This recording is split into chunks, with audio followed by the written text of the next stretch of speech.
He deserves nice things, unlike some people. My mother's words sliced through the air of our family's living room, sharp enough to draw blood. I'd heard variations of this phrase throughout my life, but today, something inside me finally snapped. I'm Martina, 31, and I've spent the last decade being my family's ATM. The funny thing? I never planned it this way, but here I was, standing in my parents' dated living room, staring at a Tesla brochure my brother Trey had strategically left on the coffee table. It's eco-friendly, my mother Serenity cooed, running her manicured fingers over the glossy pages. Trey's really thinking about his carbon footprint. Isn't that admirable? I fought the urge to laugh. Trey, who had never held a job longer than 3 months, was suddenly an environmental activist? The same brother who'd borrowed my credit card last month to buy designer sneakers? Mom, the down payment alone is $40,000, I said, keeping my voice level. That's not exactly pocket change. My father Walker shifted uncomfortably in his recliner, pretending to be absorbed in his crossword puzzle. Typical. He'd perfected the art of invisible presence years ago. Oh, please. Mom waved her hand dismissively. You make 6 figures. What else are you spending it on? That tiny apartment of yours? The familiar knot formed in my stomach. The one that appeared whenever they minimized my achievements while elevating Trey's latest whim. I'd bought that apartment on my own, worked overtime for years to afford it, but somehow it was always tiny or modest in their eyes. I have responsibilities, Mom. My mortgage, retirement savings. Family is a responsibility too, she cut me off, her voice taking on that guilt-inducing tremor I knew too well. Your brother has vision. He's planning to start a luxury brand, and he needs to project the right image. The right car makes all the difference in that world. Trey chose that moment to bounce into the room, all 26 years of entitled energy wrapped in designer clothes I'd probably inadvertently funded. Did you show her? The white one, right? I was thinking of getting the interior customized with sustainable leather. I closed my eyes briefly. Sustainable leather for a car you can't afford? Don't be bitter, sis, Trey smirked. Just because you choose to live like a minimalist doesn't mean everyone has to. Mom nodded approvingly at him before turning back to me. The transfer needs to be done by Friday. The dealership won't hold it much longer. I haven't even agreed. Martina! Mom's voice cracked like a whip. After everything we've done for you, all the sacrifices we made for your education, this is how you repay us? I watched Dad sink deeper into his crossword puzzle, and something shifted inside me. A lifetime of memories flashed through my mind. My academic achievements met with lukewarm praise. My promotions celebrated only as opportunities to help Trey. My savings repeatedly drained for his failed ventures. You're right, I said slowly, surprising everyone, including myself. I'll make the transfer. Mom's face lit up with triumphant satisfaction. Trey pumped his fist and started rambling about color options. Dad even glanced up from his puzzle, offering a brief nod of approval. They didn't notice my smile. They never noticed anything about me unless it involved my wallet. They didn't see how it didn't quite reach my eyes, or how my hands had stopped shaking. They didn't realize that sometimes, when something breaks, it breaks forward. I pulled out my phone, making a show of opening my banking app. I'll take care of it first thing tomorrow, I promised, my voice honey-sweet. That's my responsible girl, Mom beamed, already turning her attention back to Trey. Now, sweetheart, tell me more about this sustainable leather. I sat there, nodding along to Trey's excited chatter about his future luxury brand, about how this car would be the perfect starting point, about all his plans that had always somehow required my money to materialize. But for the first time in years, I felt light, free, because they had no idea that tomorrow I wouldn't be transferring money to the dealership. Tomorrow, I would be executing a plan that had been forming in my mind for months, maybe years. A plan that would teach them exactly what responsibility meant. I smiled again, and this time it reached my eyes. Sometimes the biggest revenge isn't in what you do, it's in what you stop doing. I should head home, I said, standing up. Big day tomorrow. They had no idea just how big it would be. You're doing what? Zoe nearly choked on her coffee. We were sitting in our usual corner of the local cafe, away from the morning rush. Girl, it's about damn time.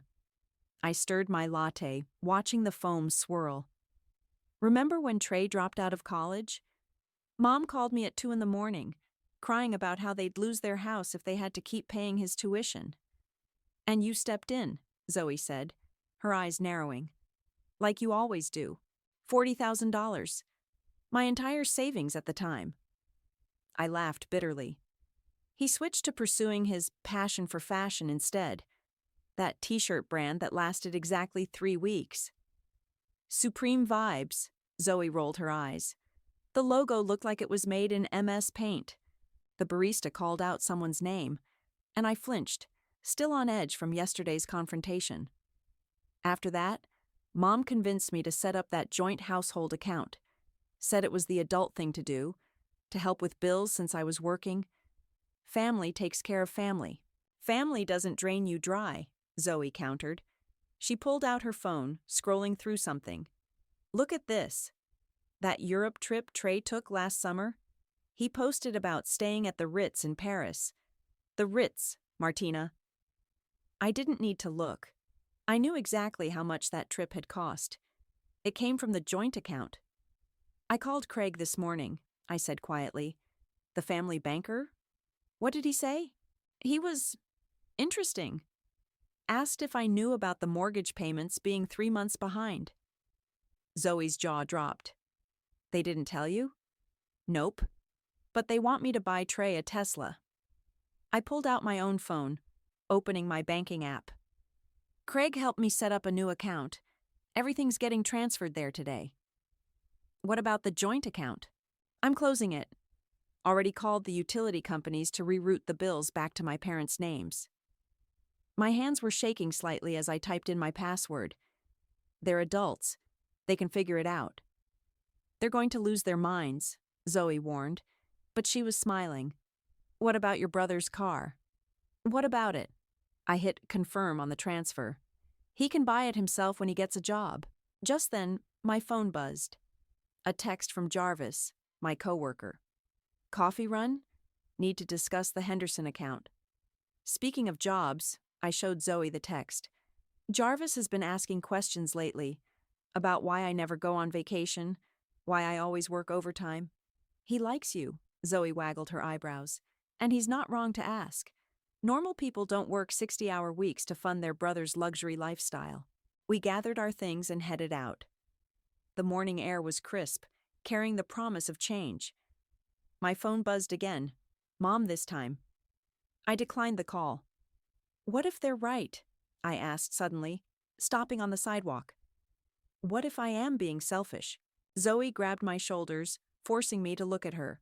Listen to me. Last month, you skipped your dentist appointment because Trey needed new golf clubs. The month before that, you canceled your therapy sessions to cover their property taxes. That's not selfish. That's being exploited. My phone buzzed again. This time it was Craig. Just saw the mortgage notice. Want me to reach out to your parents? No, I typed back. Let them handle it. At work, Jarvis was waiting by my desk with 2 fresh coffees. You look different today, he said, handing me one. Different how? Lighter. He leaned against my desk. Like you finally put down something heavy you've been carrying. I thought about the joint account, now empty and scheduled for closure. About the utilities being switched back. About the Tesla that would never materialize in Trey's driveway. Maybe I did, I smiled, taking a sip of coffee. My phone lit up again. Dad this time. The text made my stomach clench. Why is the mortgage company calling me about $5,000 due? Jarvis noticed my expression change. Everything okay? I looked at him, then at the text, then back at my coffee. For the first time in years, I felt something close to peace. You know what? Everything's actually perfect. Because sometimes perfect isn't about having everything go right. Sometimes it's about finally letting everything go wrong in exactly the right way. I turned my phone face down and opened my laptop. The Henderson account could wait. I had some apartment listings to browse, preferably in a neighborhood far from my parents' house. "Want to grab lunch later?" Jarvis asked, heading back to his desk. "You seem like you might have an interesting story to tell." I smiled. He had no idea how interesting it was about to get. "The internship fell through again." Trey's voice crackled through my phone speaker. "Bad timing, you know how it is. But hey, I found this amazing custom leather shop for the Tesla. They can do this sick diamond pattern." "Trey," I cut him off, watching the cursor blink on my work computer. "There isn't going to be a Tesla." "What? But Mom said you already agreed." His voice rose an octave. "You promised." "No," Mom assumed. "There's a difference." I clicked through another apartment listing. This one looked promising. 20 miles from my parents' house. "You're just jealous," he spat. "You've always been jealous that I have actual dreams while you waste away in your boring corporate job." I laughed, surprising both of us. "My boring corporate job that pays for your dreams? That one? Whatever. Mom's right. You're being selfish. I'll just ask her to—" "Go ahead," I interrupted. "Ask her for whatever you want. But the money's gone, Trey. All of it." The silence that followed was deafening. Then, "What do you mean, gone?" I closed the apartment listing and opened my email. Exactly what I said. The joint account is closed. Bills are back in Mom and Dad's names. You want a Tesla? Get a job. He hung up. I counted backward from 10, waiting for the inevitable call from Mom. Right on cue, my phone lit up with her name. "The transfer never went through," she said immediately, skipping any greeting. "The dealership called Trey." "What's going on?" "Nothing's going through, Mom. Not anymore. Don't be ridiculous. Just make the transfer now and—" "The account is closed." Another deadly silence.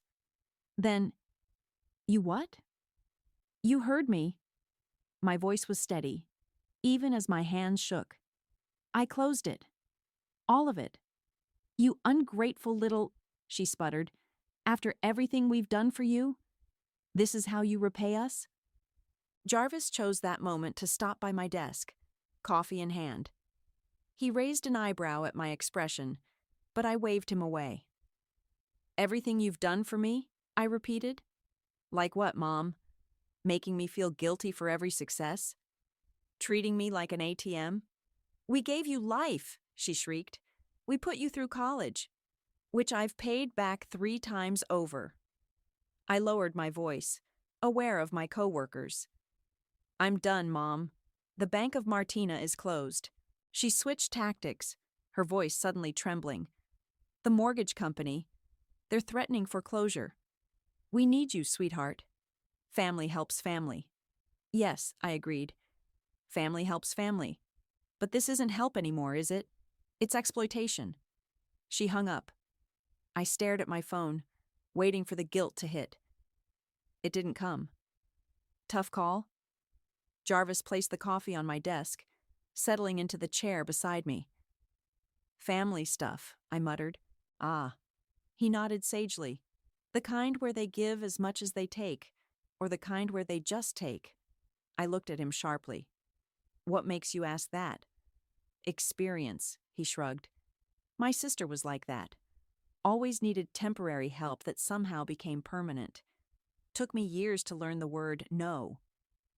My phone buzzed with a text from Dad. "Why is the mortgage company calling me about $5,000 due?" "How did you do it?" I asked Jarvis. "Say no, I mean." I realized I wasn't actually helping her by enabling her. Sometimes love means letting people face the consequences of their own actions. I picked up my coffee, letting its warmth seep into my cold fingers. Even if those consequences hurt them? Especially then. He stood up, straightening his tie. "Want to grab dinner later? You look like you could use a friendly ear." Before I could answer, my phone lit up again. A string of texts from Trey. "You can't do this to me. The dealership is giving my slot to someone else. I told people about this car. You're ruining everything." I turned my phone face down. "Dinner sounds great," I told Jarvis. "I definitely have some stories to tell." He smiled and headed back to his desk.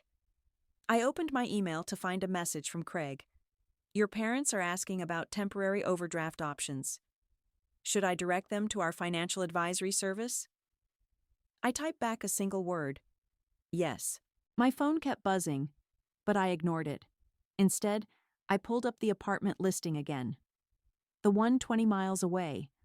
The one with the balcony and the view of the park. The one where my family couldn't just drop by. Sometimes the hardest part isn't saying no. It's maintaining that no when the guilt trips and manipulations start rolling in. But as I clicked Schedule Viewing on the apartment listing, I realized something. Their emotional terrorism only worked if I allowed it to. And I wasn't allowing it anymore. "Last box," Zoe announced, dropping a cardboard container labeled kitchen onto my new apartment's floor. "I still can't believe you're really doing this." The morning sun streamed through the floor-to-ceiling windows, illuminating the empty space that would become my new home. 23 miles from my parents' house. I'd checked. 47 missed calls, I said, glancing at my phone. 28 from Mom, 15 from Dad, and 4 from numbers I don't recognize. "Probably calling from other phones since you blocked them," Zoe snorted, unpacking dishes. "How long has it been?" 6 days since I closed the account. 4 since I stopped answering their calls. I started arranging books on the built-in shelves. Mom's Facebook posts are getting creative. Oh, I saw those.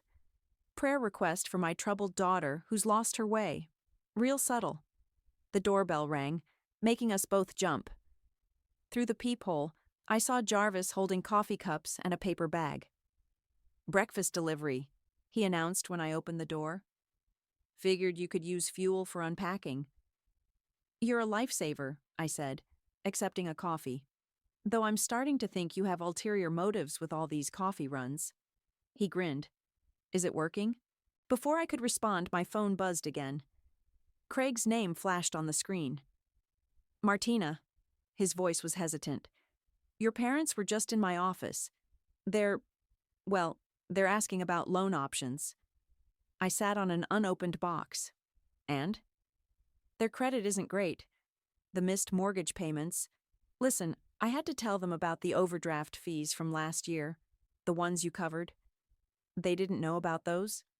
"Apparently not." He paused. They seemed shocked. I ended the call just as Zoe emerged from the kitchen. "Hey, where do you want these?" "Oh, hi, Jarvis." The three of us settled on the floor, sharing croissants and coffee, when a loud banging made us all freeze. "Martina, open up. I know you're in there." Trey's voice echoed through the door, angry and slightly slurred, despite it being barely noon. "How did he find you?" Zoe whispered. "Probably followed me from work," I muttered, remembering the car I'd glimpsed in my rearview mirror. The banging continued. "You ruined everything. The dealership canceled my order. Do you know how embarrassing that was?" Jarvis stood up, moving toward the door, but I grabbed his arm. "Don't. He'll leave eventually." "You've always been jealous," Trey shouted. "Just because you're too boring to have dreams, too pathetic to do anything but work and save money like some robot." "Should I call security?" Zoe reached for her phone. I shook my head, walking to the door. "No, it's time I handled this." I opened the door to find Trey, disheveled and red-faced, his designer clothes wrinkled. "Well, look who finally—" "You're drunk," I cut him off. "At 11 in the morning. Real classy." "You destroyed my life." "Your life?" I stepped into the hallway, closing the door behind me. "You mean the life I've been funding? The one where you've never held a job longer than 3 months? That life? I had opportunities, important connections." "No, Trey. You had me. My money, my credit cards, my savings." I kept my voice level. And now you don't. He ran his hands through his hair, desperate. I need that car, Martina. People are expecting it. I promised, not my problem anymore. Mom and Dad can't even pay their bills. They might lose the house. Also not my problem. He stared at me like he'd never seen me before. Maybe he hadn't. Not really. You've always said you'd protect me, he whispered, trying one last guilt trip. What changed? I realized I was protecting you from the wrong thing, I replied. I wasn't protecting you from failure or hardship. I was protecting you from growing up. You're my sister, he said, as if that explained everything. Yes, I am. Not your bank, not your safety net, not your enabler. Just your sister. I reached for the door handle. And as your sister, I'm telling you, get your life together. Or what? Or don't. But either way, you'll be doing it without my money. I went back inside, leaving him in the hallway. Zoe and Jarvis looked up from their coffees, concern etched on their faces. You okay? Jarvis asked. I listened to Trey's footsteps fade away, followed by the distant ding of the elevator. Through the windows, I could see the park I'd fallen in love with during the viewing. My park now. My view. My life. You know what? I picked up my coffee, still warm. I really am. Because sometimes the hardest conversations aren't the ones that make you cry. They're the ones that finally set you free. If you love your brother, you'll share. The memory of Mom's voice echoed in my head as I stared at the email from her. It was the first direct communication in weeks that wasn't a guilt trip Facebook post or a message through relatives. We're selling the house, the email read. Your father and I thought you should know, since you grew up here. Trey's devastated. I hope you're happy with what you've done to this family. I was at my desk at work, but my mind wandered to that house, to the marks on the kitchen doorframe tracking Trey's height, but not mine, to the wall of photos showcasing his achievements while my college graduation picture sat in a drawer. Earth to Martina. Jarvis waved a hand in front of my face. Lunch? Rain check? I need to handle something. He studied my face. Family stuff again? They're selling the house. And that's your problem because... Before I could answer, my phone lit up with Trey's number. Against my better judgment, I answered. How could you do this to them? He demanded. To me? I had to move back in with them. Did you know that? My landlord evicted me. Maybe you should have paid your rent instead of buying designer clothes. I had plans. Important meetings. Do you know how it looks? Taking the bus to networking events?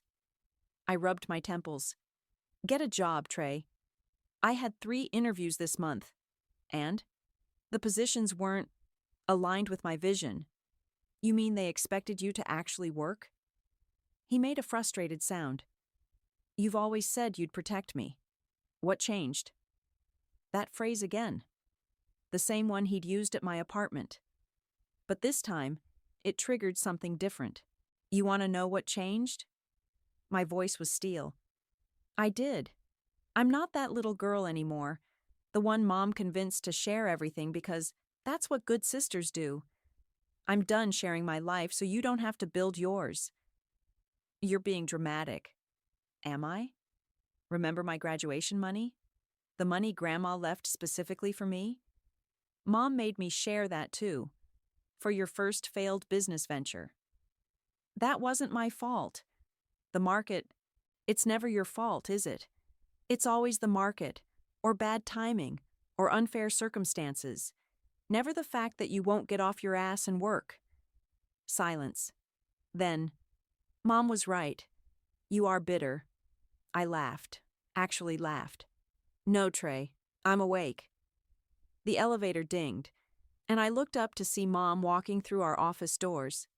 My stomach dropped. I have to go, I told Trey, hanging up. Mom spotted me, making a beeline for my desk. Her designer handbag was last season's, I noticed. Her shoes weren't new either. We need to talk, she announced, loud enough for my coworkers to hear. I'm working. You can spare 5 minutes for your mother. She pulled up a chair, uninvited. The mortgage company. No. You haven't even heard what I. The answer is no. I kept my voice low but firm. No more money. No more bailouts. No more enabling. Enabling? Her eyes narrowed. Is that what your therapist told you? The one you waste money on instead of helping your family? Actually, I learned that word from watching you and Dad enable Trey for 26 years. We supported him, like parents should. No, I corrected. I supported him with my money, my savings, my future. You just took credit for it. She leaned forward, dropping her voice. If you don't help us with this mortgage situation, we'll lose everything.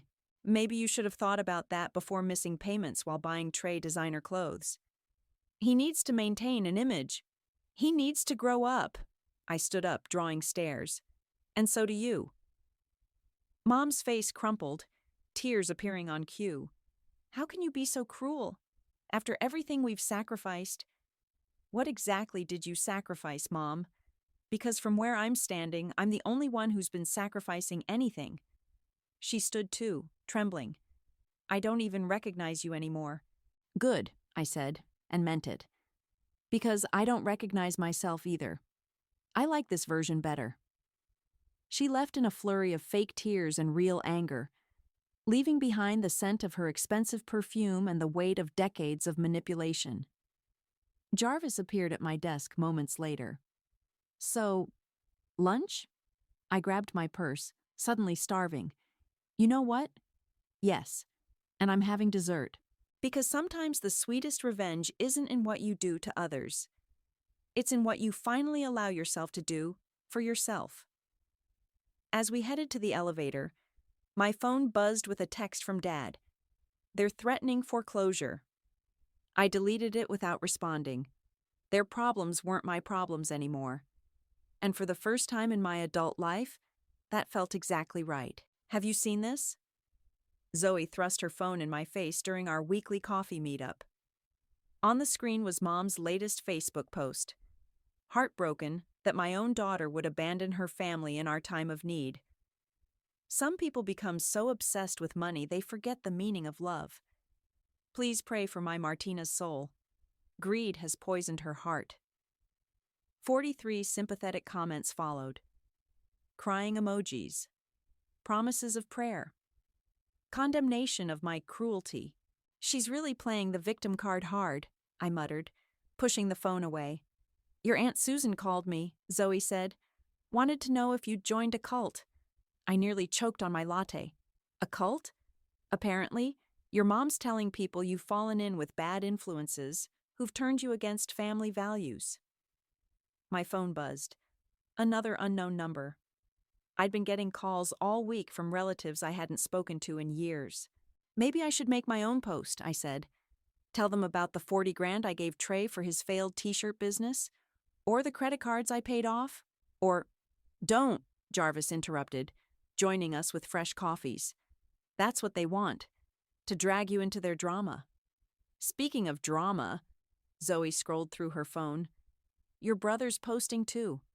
Something about toxic family members who pretend to care but only want control. I grabbed her phone. Sure enough, there was Trey's post, complete with a moody black and white selfie. Sometimes those closest to you are the ones who hold you back. They say they're protecting you, but they're really just controlling you. Toxic bang healing, authenticity. The irony, I laughed, but it came out hollow. You okay? Jarvis asked, sliding closer. I don't know. I stared into my coffee. I mean, I know I did the right thing, but it still hurts, he finished. My phone lit up again. This time it was my cousin Phoebe. I always knew you were the scapegoat. Mom used to talk about how Aunt Serenity played favorites. Call me if you need to talk. The flying monkeys are circling, Zoe observed. Your mom's rallying the troops. Let her, I said, but my hands were shaking. She can't guilt me anymore. Just then, a text from Dad appeared. Your mother's had to start working at the mall. Is this what you wanted? Block him, Jarvis advised. seeing my expression. Block them all. I can't just. Yes, you can. He took my phone, scrolling through contacts. Look, revenge isn't always clean. Sometimes it gets messy. Sometimes it hurts people you didn't mean to hurt. But that doesn't make it wrong. When did you get so wise? I asked, trying to smile. When I watched my best friend finally stand up for herself. My phone buzzed again. An email from Craig. Thought you should know. Your parents are asking about reverse mortgages. Dangerous territory.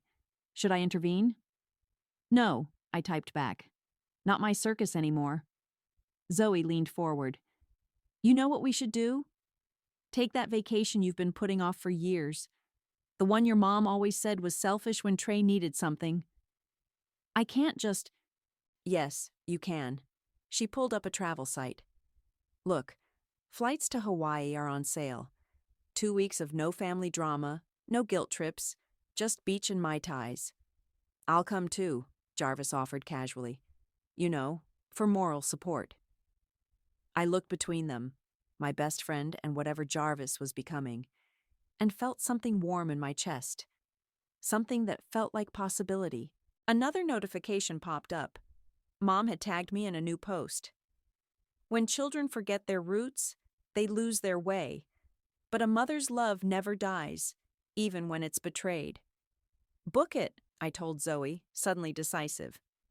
Book the trip, she squealed, fingers flying over her phone. Jarvis grinned, squeezing my hand under the table. My phone lit up one last time. A message from Trey. Mom's crying herself to sleep every night. Hope you're happy with yourself. I stared at the message, feeling the old guilt rise up. But then I remembered all the nights I'd cried myself to sleep, worried about bills I shouldn't have had to pay, stressed about problems that were never mine to solve. I am happy, I typed back, for the first time in years. Then I blocked his number too, because sometimes happiness looks like a blocked contact list. Sometimes it looks like a vacation you finally allow yourself to take. And sometimes, most importantly, it looks like choosing yourself over the people who never chose you. 3 tickets to Hawaii, Zoe announced triumphantly. No refunds, no backing out. I raised my coffee cup. To burning bridges. And building new ones, Jarvis added, clinking his cup against mine. The for sale sign in front of my childhood home looked smaller than I expected. I sat in my car across the street, watching potential buyers file in and out. Mom's prized rose bushes were wilting. Dad's meticulously maintained lawn had brown patches. You shouldn't be here, Zoe's voice crackled through my phone speaker. I know. I watched another couple walk through the front door. But I needed to see it. We leave for Hawaii tomorrow. Don't let them drag you back in. A familiar car pulled into the driveway, Trey's old BMW. The one I'd helped him buy 3 years ago. He got out looking different. Cheaper clothes, no designer sunglasses. Reality had finally come knocking. I have to go, I told Zoe. I'll call you later. I was about to start my car when another vehicle pulled up. Mom's SUV. She stepped out wearing a mall store uniform, her name tag still pinned to her chest. My stomach clenched. Then I saw Aunt Susan's minivan parking behind them, and Uncle Robert's truck, and Cousin Phoebe's sedan. Oh no, I muttered, recognizing the setup. They were staging an intervention. My phone buzzed with a text from Mom. We know you're across the street. Please come inside. Family meeting. I should have driven away. Should have gone home to finish packing for Hawaii. Instead, I found myself walking toward the house I'd grown up in. She came, Mom announced as I entered. The living room was packed with relatives. Some looked sympathetic, others accusatory. Trey sat in the corner, unusually quiet. What is this? I asked, though I knew. We're here because we love you, Aunt Susan started. Your mother is worried. My mother is worried about money, I corrected.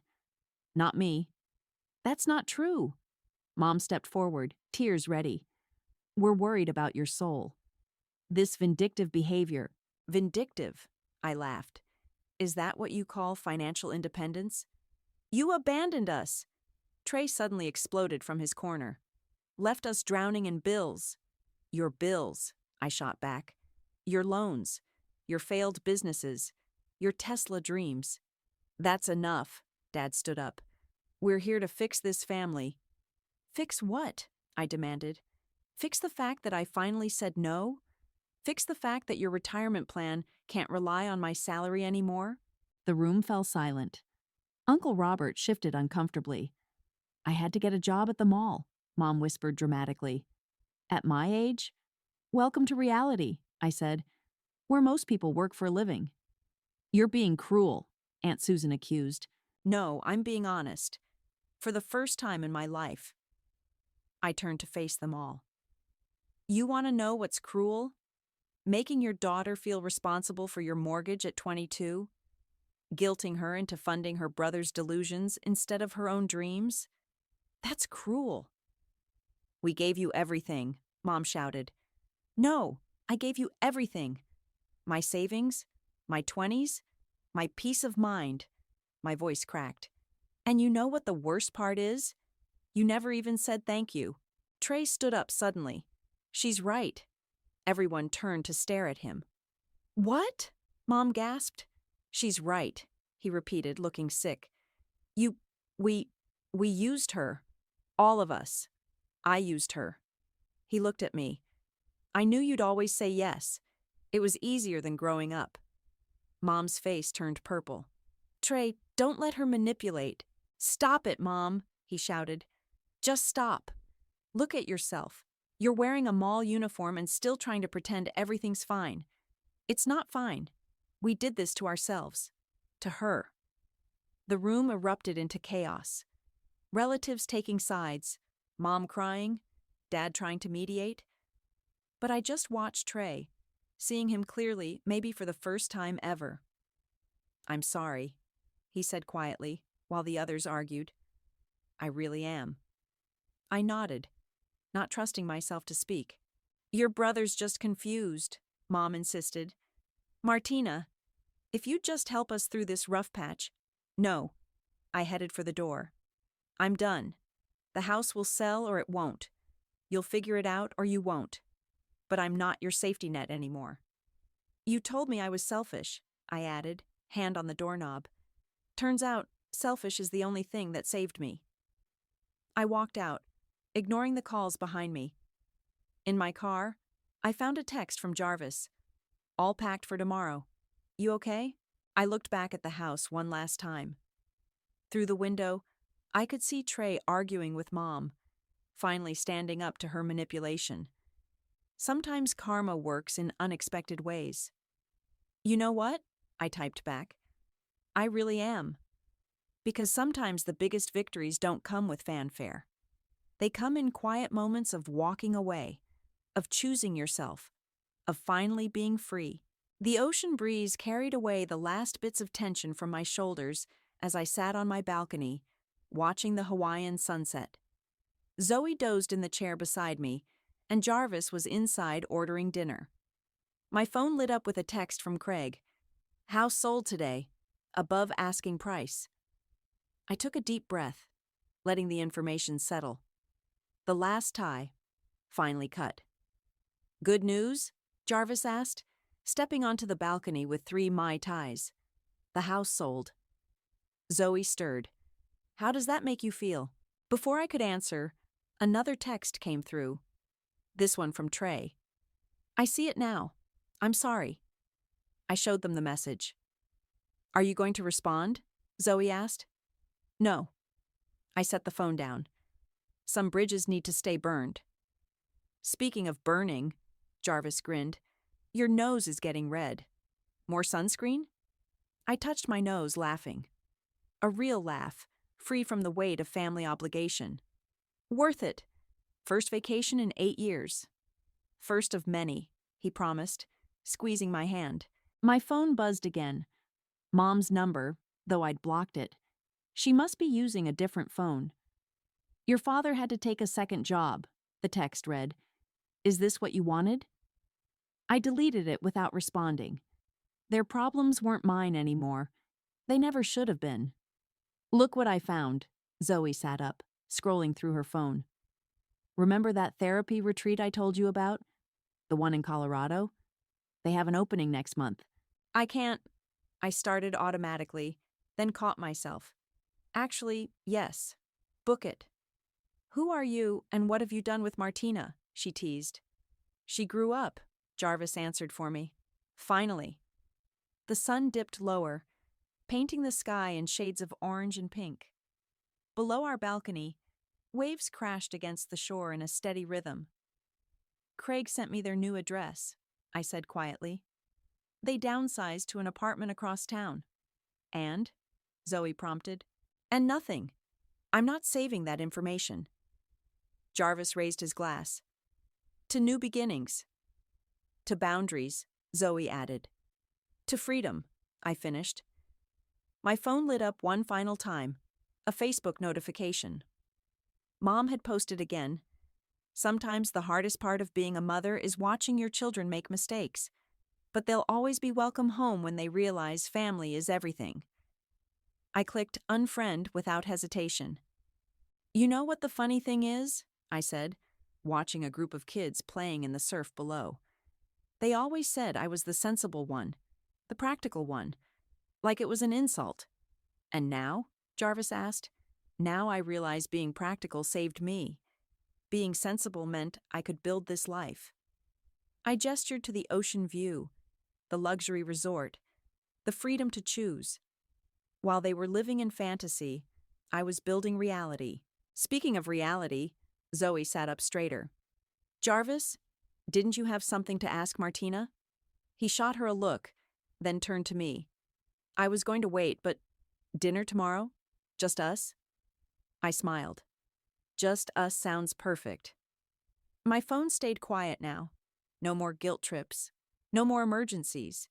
No more demands disguised as love. I should journal this, I said, pulling out the notebook I'd started when all this began. Not every daughter is born to serve a family. Some are born to end the cycle. Deep, Zoe nodded approvingly. Very Instagram-worthy. We laughed, and the sound carried across the water, free and light. Below us, a family walked along the beach, parents holding hands with their children, everyone equal, everyone valued. That's how it should be, I said softly. Family lifting each other up, not dragging each other down. You'll build that, Jarvis said confidently. Your own kind of family. I looked at him, then at Zoe, then at the ocean stretching endlessly before us. They were right. Family isn't just blood. Sometimes it's the friends who stand by you when you're breaking free. Sometimes it's the coworker who becomes something more. Sometimes it's just yourself, finally whole. The sun disappeared below the horizon, taking with it the last traces of guilt, of obligation, of the person I used to be. In its place, it left something better. Peace. Not the peace that comes from giving in, but the peace that comes from standing firm. Not the peace of surrender, but the peace of victory. I closed my journal and reached for Jarvis's hand. Tomorrow would bring its own adventures, its own choices, its own joy. But for now, this moment was enough. Watching the stars appear over the Pacific, surrounded by people who loved me for who I was, not what I could give them. This was freedom. This was healing. This was home.